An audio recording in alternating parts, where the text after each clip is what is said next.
প্রাথমিকে নিয়োগ দুর্নীতিতে ইডির মামলায় 52 জনের বিরুদ্ধে চার্জ গঠন হলো। কুন্তল অর্পিতা মুখোপাধ্যায় ছাড়াও পার্থ চট্টোপাধ্যায়ের জামাইয়ের বিরুদ্ধেও চার্জ গঠন হলো আজ। আপনাদের জানিয়ে রাখি, লিপস অ্যান্ড মাউন্ট সহ 27টি কোম্পানির বিরুদ্ধেও ইডি চার্জ গঠন করলো। গায়ক চরণ দাসের জেল যাত্রা টেনে কোর্টে ধমক খেলেন কুন্তল ঘোষ। দুর্নীতিতে যোগ নেই, প্রতিহিংসায় জেলে পাঠিয়েছে বিজেপি।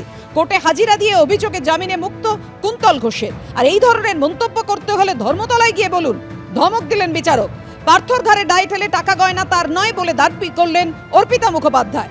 বাজেয়াপ্ত টাকা গয়না কোনোটাই আমার নয়, কোর্টে এমনটাই দাবি করলেন পার্থ চট্টোপাধ্যায় ঘনিষ্ঠ অর্পিতা মুখোপাধ্যায়। গতকাল 6 জন প্রাথমিক নিয়োগে দুর্নীতিতে আজ 46 জনের বিরুদ্ধে চার্জ গঠন হলো।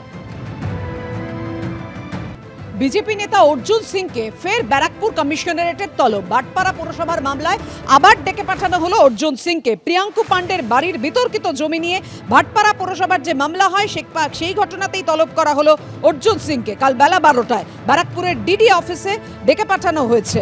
পুরসভার টেন্ডার দুর্নীতির তদন্তে অর্জুন পুত্র পবন সিংকে সিআইডিও তলব করেছে আগামীকাল। এর আগে যখন ডেকে পাঠানো হয়, অর্জুন সিং মেল করে জানিয়ে দেন যে যাব না, এখন ব্যস্ত আছে।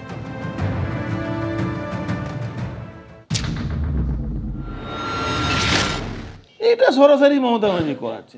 আসলে এখানে সোমনাথ শ্যাম প্রিয়াঙ্কু পাণ্ডেকে মার্ডার করার প্ল্যান করেছিল। সোমনাথ শ্যাম পার্থ ভৌমিক আমাকে খুন করার পর যেন এখানে একটা চাংড়া আছে অমিত সিং, তাকে দিয়ে আমার বাড়িতে অ্যাটাক করেছিল। এই সব মামলাগুলো হাইকোর্টে চলছে। হাইকোর্টে চলার জন্যে আমাদের উপরে প্রেশার দেওয়ার জন্যে, যাতে হাইকোর্টে কোনো ডিসিশন না হয়, আমরা কেস থেকে ব্যাক করে যাই, তার জন্যে এইসব হচ্ছে।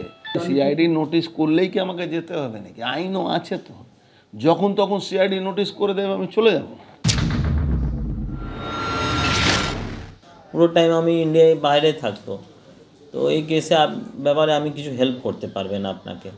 তো ও ডিডি অফিসে জেনে গেছে কি হ্যাঁ এই ছেলে কিছু জানে না এই ব্যাপারে, তো ফির আমাকে ফির ডাকেনি। 2বার ডাকা হয়েছে, 5-5 ঘন্টা আমাকে ওখানে রেখেছে, কোশ্চেন করেছে, ওর করে ছেড়ে দিয়েছে। ফির আজকে কালকে আমি নোটিশ পেয়েছি, রাত্রে 12:30টার সময় আমাকে নোটিশ দেওয়ার জন্য এসেছে। যে বিল্ডিংয়ে যে ছিল ওখানে দেওয়ালে লাগিয়ে দিয়ে চলে গেছে। সকালবেলা আমাকে সিকিউরিটি বলছে এরকম ব্যাপার আছে। বলে ঠিক আছে, আমি যাবে, নিশ্চয়ই যাবে, কেন নোটিশ এসেছে তো অ্যান্সার দেওয়ার জন্য তো যাবেই।